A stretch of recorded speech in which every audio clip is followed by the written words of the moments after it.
The Supreme Court on Friday stopped the Trump administration from deporting more migrants to a notorious Salvadoran mega prison, saying the government has to respect their due process rights. The final decision was 7-2, with Justices Samuel Alito and Clarence Thomas dissenting. All three Trump-appointed justices backed the ruling, but it only applies to people who haven't been sent to El Salvador yet. As for those who are already there, new reporting shows some of them came to the U.S. not only legally, but through one of the most stringent legal immigration programs available.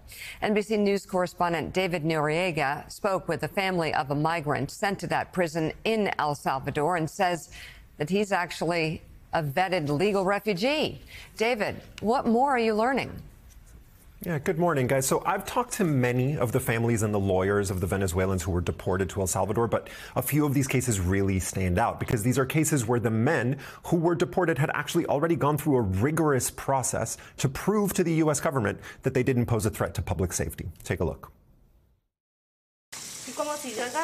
Before they ever set foot in the United States, Lisbeth Sanguino and her sons went through months of vetting, in-person interviews, and background checks to be resettled as refugees from Venezuela. Aquí están los boletos de avión. Plane tickets. So she was shocked when the family arrived at the Houston airport and immigration agents arrested her 24-year-old son, Widmer Aguelvis. The reason? A tattoo of a rose and a clock, which an agent wrote are associated with the Venezuelan gang Tren de Aragua. But experts say Tren de Aragua does not use tattoos as markers of membership. And government documents show that Aguelvis had no criminal record or other evidence linking him to the gang. And yet he ended up here, in a notorious supermax prison in El Salvador designed to lock up gang members and terrorists indefinitely, with no contact with the outside world. He's one of hundreds of men deported to the prison without a court hearing under the Alien Enemies Act, a circumvention of due process that advocates have challenged in court as unlawful, but which Trump officials have justified by calling the men a threat to the nation. Our job is to send the terrorists out before anyone else gets raped or murdered.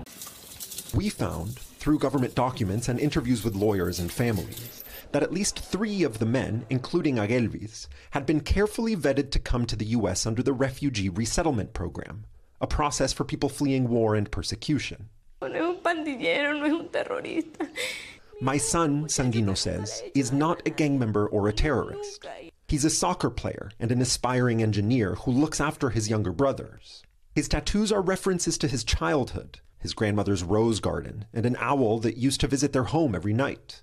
The family's lawyers filed a habeas corpus petition in federal court alleging violations of due process. But for now, Aguelvis has effectively disappeared. For more than 2 months, his mother has had no contact with him or received any information about his condition. Yo como y siento culpa. She feels guilty when she eats, she says, because she doesn't know if he's eating. How does this change your perception of the United States?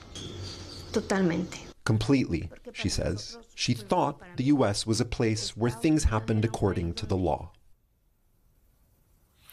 We asked the Trump administration about this case and the others like it, and they gave us a statement saying, quote, "We are confident in our law enforcement's intelligence, and we aren't going to share intelligence reports and undermine national security every time a gang member denies he is one.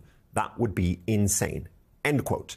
Now, meanwhile, we should be getting some news soon in the main lawsuit involving the men who were already deported to El Salvador. That's the ACLU's case before Judge Boasberg in D.C. And the big question there is this. If Trump is ordered to bring these men back, men like the one you just heard about, will he actually do so, or will he defy the courts? Joe?